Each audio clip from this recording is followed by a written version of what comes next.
Hola, ¿qué tal? Mi nombre es María Carmela Chávez Galindo, soy investigadora del Centro de Estudios de Género y hoy les vamos a platicar en qué consisten los derechos humanos, sus antecedentes y sobre el avance que se ha insertado jurídicamente en nuestra Constitución. Sabemos que como antecedentes, pues necesitamos saber dónde se inician los derechos humanos. Se instituyen oficialmente en la Organización de las Naciones Unidas el 10 de junio de 1948. ¿Por qué? Porque tras la Segunda Guerra Mundial nos damos cuenta que era necesario crear un régimen único donde el valor más importante fuera la dignidad humana, la igualdad y sobre todo la cultura de la paz. Tras la reunión de 51 países nos dimos cuenta que era importante crear el derecho internacional en esta materia. Para ello, la Organización de las Naciones Unidas hizo una declaración y se le denomina Declaración Universal de los Derechos Humanos. Y en ella vamos a encontrar que en primer término todos los países debíamos de entender qué era el derecho humano. Hoy en día esos países que se han ido incorporando a la ONU son 194 y se integran de los 3 continentes del mundo. Los derechos humanos son aquellas facultades, prerrogativas y libertades fundamentales que tenemos todos como persona por el simple hecho de serlo. Y sin ellos no podemos vivir. ¿Por qué? Porque es nuestra dignidad, es nuestra libertad, es nuestra igualdad, es nuestra libre expresión.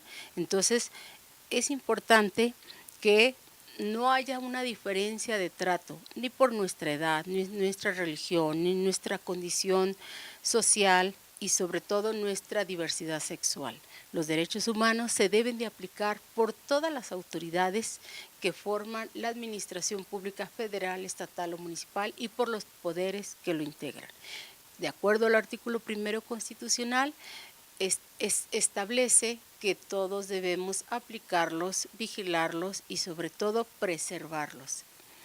Estos derechos humanos se pueden traducir en el derecho a la vida, a la integridad física, a la libertad personal, a la seguridad social, la igualdad ante la ley, la libertad de pensamiento y sobre todo la libertad de expresión, el acceso a la justicia, la libertad de movimiento, la inviolabilidad de nuestro domicilio.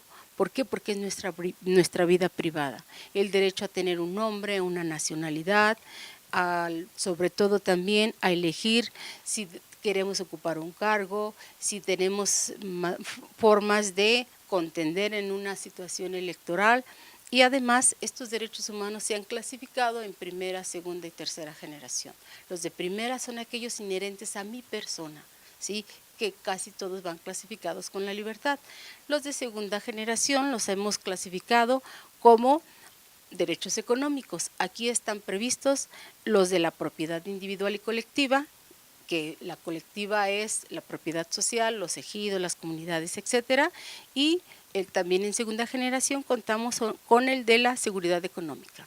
Y por último, los de tercera generación son la paz, el desarrollo económico, la autodeterminación, a un ambiente sano, a beneficiarse del patrimonio común de la comunidad y a la solidaridad.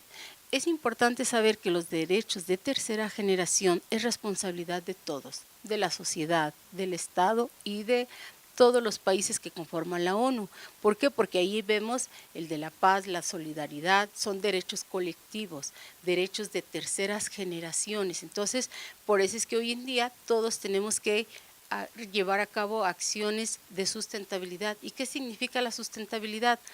Que yo debo de cuidar el agua, que debo de cuidar no contaminar el medio ambiente, reclasificar la basura, crear infraestructura para que nuestros recursos naturales no se deterioren.